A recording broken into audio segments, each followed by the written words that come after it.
When I awoke the next morning, I was exhausted. Everything had changed in such a short time, and I just wanted to quietly sort things out. But God had a different plan. As I lay in bed, I was startled to find that a small circular image obstructed my field of vision. In the upper left corner of my line of sight, about the size of a silver dollar held 12 inches away, was the likeness of a man set against a brilliant gold backdrop. The image was present no matter where I looked, like it was stamped inside of my mind, and it was there even when I closed my eyes. When I focused in on the image, concentrated on it, the colors would seem to literally come alive and the man would sharpen into focus. But when I was focused elsewhere, like driving a car, the image would gradually dim until it was like a colored splotch on a pair of glasses. The man in the image was about my age, and he appeared from the waist up, dressed in a wine-colored robe. His arms were at his side, but all you wanted to look at was the man's face. He had this presence. To say he would be handsome, to say he was handsome would be true, but it would miss the whole point of what was to be seen here. Just as the colors in the image were unusually alive. The wine color was an ocean of burgundy, and the gold was the purest gold that you've ever seen. So the man had an immense vitality that was life itself. And yet I could never fully see his face when I focused on it. When I switched my attention elsewhere, I was conscious of the fullness of the face. But when I tried to focus in on it, the mouth and the eyes were always obscured. It was like the problem of looking into the noonday sun. When you see the sun indirectly, you see it simply and completely there in the sky. But when you try to look directly into it, your eyes fail.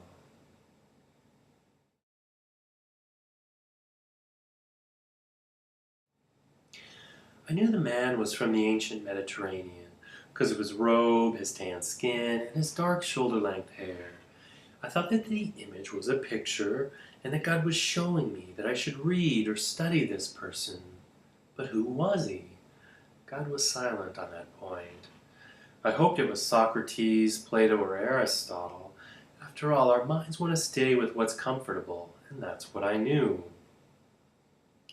But I immediately dismissed the thought because of the fact of demons and the fact that the man didn't have Socrates' pug nose or Plato's broad forehead. I knew he must be a religious figure of some sort, Elijah, John the Baptist, or even Mohammed. Deep in my gut, I wanted it to be anybody but Jesus, even one of his disciples. I wasn't thinking very clearly at this point. This aversion I had to Jesus was something new. Usually I was just indifferent, and so it surprised me because I'd never been anti-Christian for very long. But looking back on it, I'd been living in the dark for 2 decades, and my soul had made its home away from the bosom of God.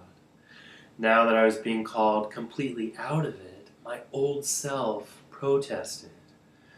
I've noticed over the years that many sudden converts have an anybody but Jesus reaction.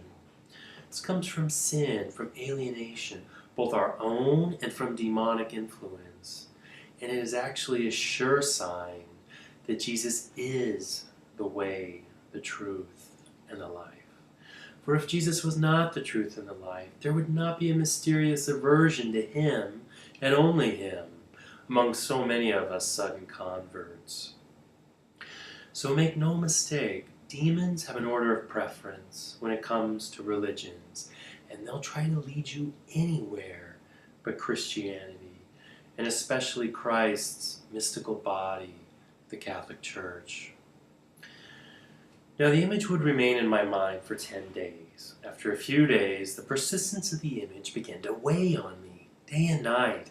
I was distressed to have an image of a man fixed in my sight at all hours of the day. On the one hand, I felt like I was failing God, missing a clue that was right in front of me.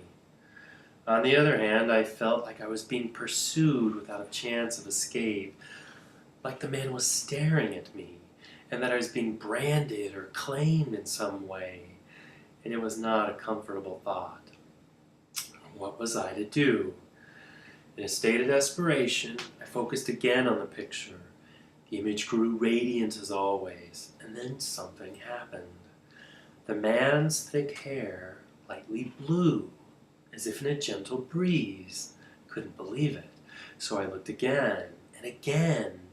Wisps of his hair waved in a breeze while the air around me was still. The thought hit me, that's not a picture of a man. That's a real man. That man's alive.